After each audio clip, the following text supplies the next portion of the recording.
வணக்கங்க. நான் உங்கள் எஸ்எல்எஸ் ஆய்மில் உங்கள் லோகேஷ் பேசுறேங்க.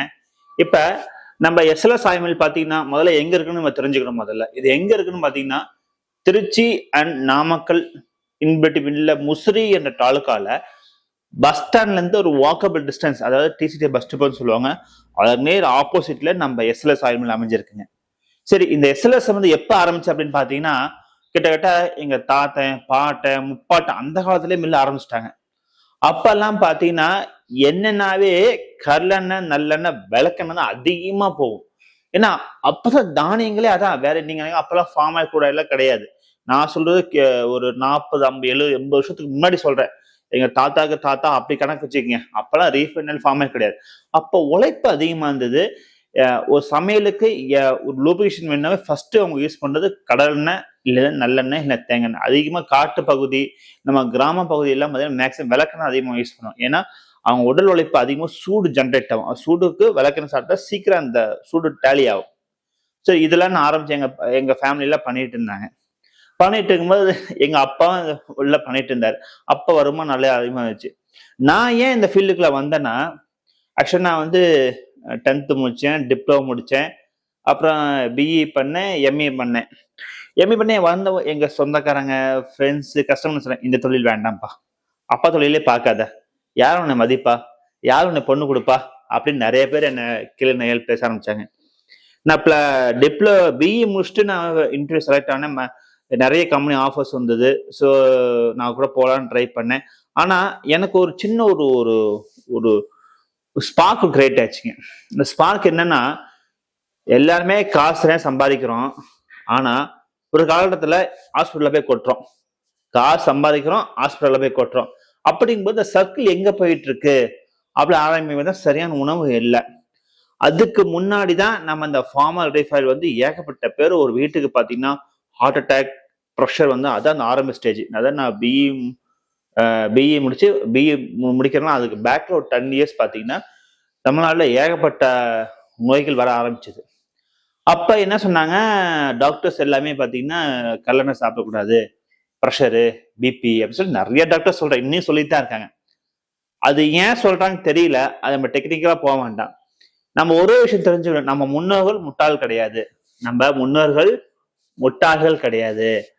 அது ஃபர்ஸ்ட் தெரிஞ்சுக்கங்க.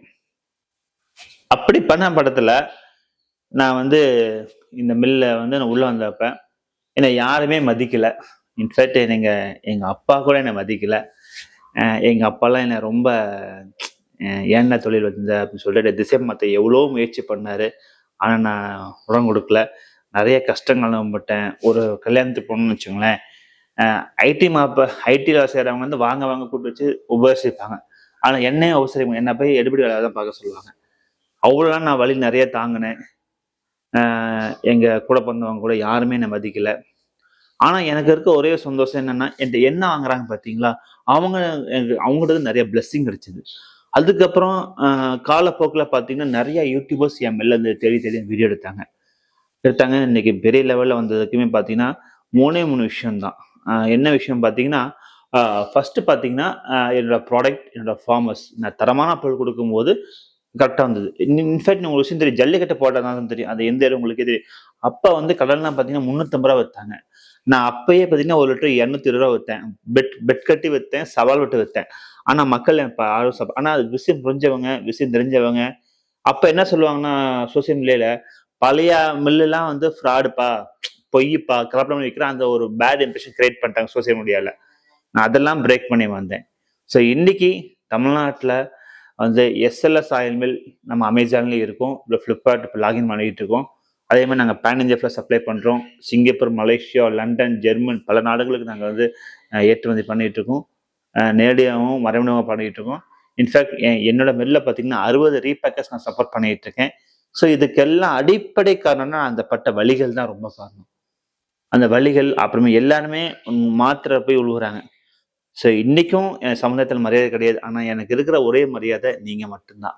கஸ்டமர்ஸ் நீங்க தான் எனக்கு தாய், தந்தை எல்லாமே. ஸோ இந்த நன்றி நான் தெரிவிக்கிறேன்.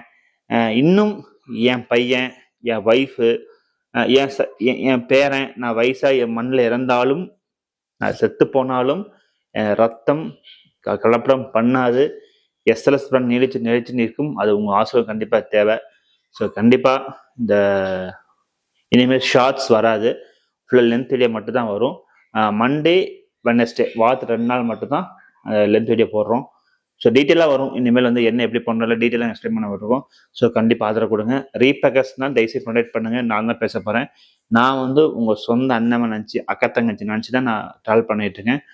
சமமாக சேர்ந்து சம்பாதிப்போம். நீங்கள் ஜெயிச்சா நான் ஜெயிச்ச மாதிரி, நீங்கள் தோத்தா நானும் தோந்த மாதிரி. பி வின், பி பாசிட்டிவ், நல்லதே நடக்கும், வெற்றி நிச்சயம்.